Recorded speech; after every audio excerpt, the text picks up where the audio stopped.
All right, folks. Today I'm going to do a little video. Um, this is going to be a little video in response to some things I've been seeing in regards to the Colonial Pipeline shutdown. Um, I've been hearing that, everybody's been saying, oh, well, Russia was behind it. And on some particular videos in general, there's been some, talking about of war. And, I don't know if that's true or not because I haven't watched any news lately. But, the question of war got brought up where I've been reading all this at. And to my absolute surprise, I know people these days, the sheeple, I know that they're probably more likely, probably people around my age, stuff like that. And, I know it's kind of hard for them to form logical, thought processes and, you know, look at the whole picture before they start talking and, you know, uh, despite what we say as, civilians, individuals on a civilian level, despite what we say, what we really don't influence a whole lot, up in the government part of things. But really, to my surprise, I was just baffled at the amount of people that were okay, so here's the scenario that's played out from what, just from what I've read. Okay, the Colonial Pipeline from like Texas to New York, there along the East Coast, got shut down. They believe Russian hackers are responsible. Well, now they've got the pipeline back up, but now the question of war has been brought to the table against Russia. That's just what I've been seeing, and everybody's all like, "Oh yeah, we need to go, fight the Russians. Let's go bring the pain to the Russians." And that's just, that's not what I've seen on an official level. Nobody in an official office or anything has said that, but it's people on an individual level, down on a me and you society level of just people talking to each other. And people were like, "Oh, we need to go fight Russia." And I'm thinking to myself, in what way would that be wise? Some person even said, "Oh, well, the Russians aren't our friends, and we shouldn't, treat them like such." Okay, I'm not saying that. I'm not saying that at all. Um, but what I am saying is in what world would a shooting war with Russia be a good idea? I'm going to ring off some, historical Cold War terminologies, and I want to show of hands. I can't physically see your hand, but if you know the definition of what I'm talking about, put it in the comments below. All right. Does anybody know what the word or phrase nuclear deterrence means? Does anybody know what mutually assured destruction means? These are Cold War terms.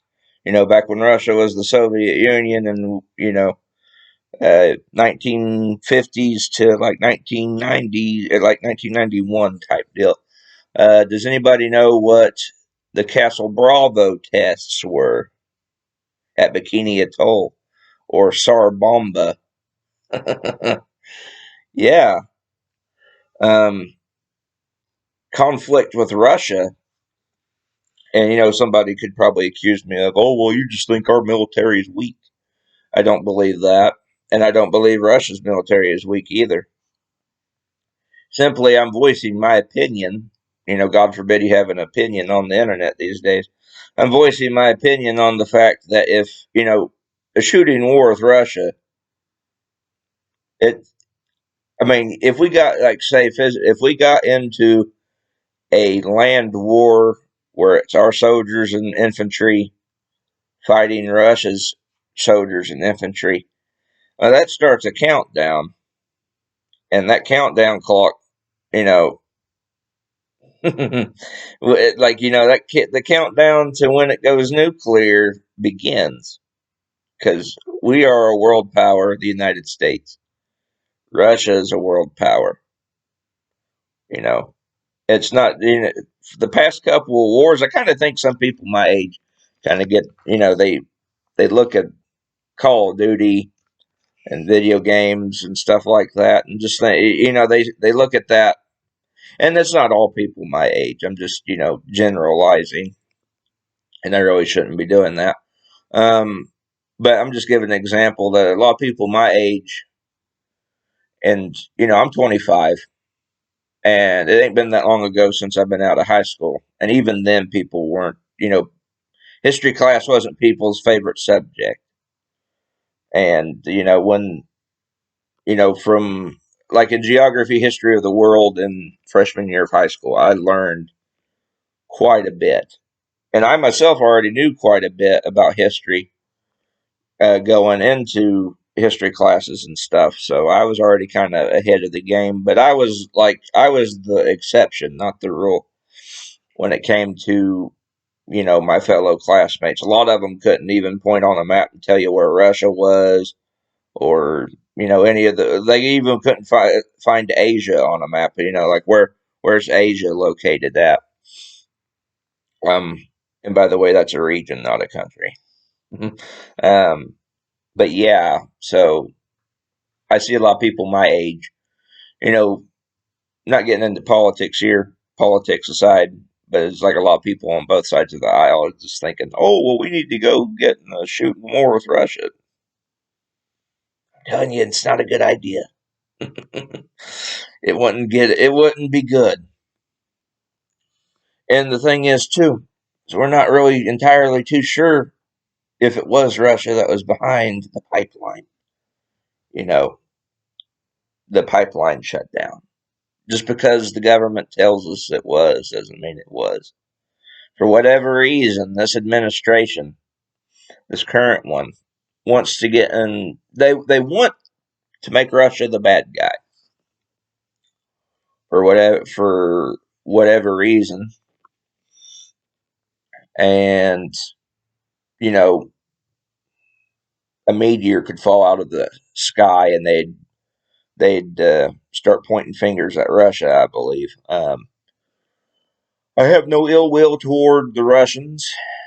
I've known several of them on Google Plus. They all seemed like very good people. They all loved their country as much as I love mine. And, the prospect of war with another nation that size, war in general is not good. War in general usually leads to problems. Uh, the ones who win are the ones who are left to pick up the pieces. And a war the size of which that would start with uh, Russia, there would be no winners. Like, okay, you got, like, say, World War II, the Allies won.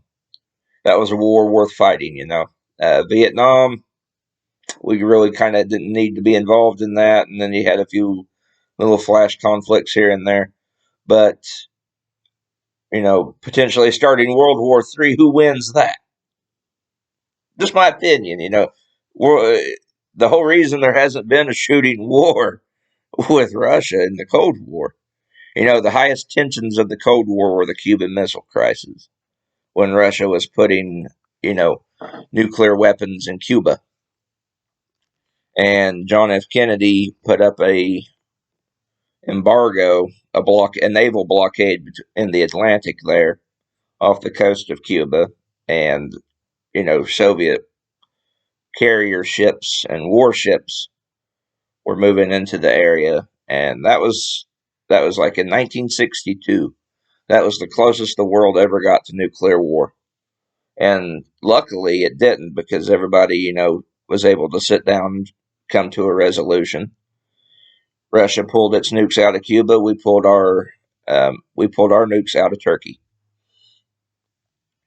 That way, because they felt threatened by our nuclear weapons in Turkey, so they was putting nuclear weapons in Cuba, and that put every major U.S. city in continental United States within 15 minutes of a nuclear strike from because Cuba is communist, is the Soviet Union's ally, and they could, if things got tense, got hot, they could lob a nuke right into like New York City or Ohio or Michigan or Wyoming within 15 minutes.